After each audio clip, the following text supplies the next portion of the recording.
আইপিএলের ব্যর্থ মৌসুম কাটিয়ে দেশে ফিরেই আবার চওড়া হয়ে উঠেছে সাকিবের ব্যাট। প্রায় প্রতি ম্যাচেই বল ও ব্যাট হাতে জ্বলে উঠছেন বিশ্বসেরা এই অলরাউন্ডার।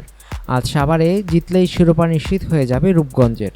আর সৌম্য মিথুনের দলকে হারাতে পারলে শিরোপার লড়াইয়ে টিকে থাকবে সাকিব তামিমের আবাহনী। এমন সমীকরণে ম্যাচে দুর্দান্ত ব্যাটিং করে ম্যাচটা নিজেদের দিকে নিয়ে আসেন সাকিব। মোসাদ্দেকের ৫৫ বলে ৭৩ আর সাকিবের ৫৭ বলে ৬৬ রানের ঝড়ে ২৯০ রানের হৃষ্টপুষ্ট সংগ্রহ করেছে আবাহনী। এর আগের ম্যাচে মোহামেডানের বিপক্ষে ঝড় তুলেছিলেন সাকিব আল হাসান। সেদিন ২৪ বলে করেছিলেন ৫৭ রান। আজ আবার সেই বিকেএসপিতে খিলখিলিয়ে উঠল সাকিবের ব্যাট। ৬টি ৪ ও ২টি ছক্কায় ছিল সাকিবের ইনিংসে। কম যাননি তরুণ মোসাদ্দেকও। ৮-৪ ও ২ ছক্কায় ৭৩ রান করেন তিনি।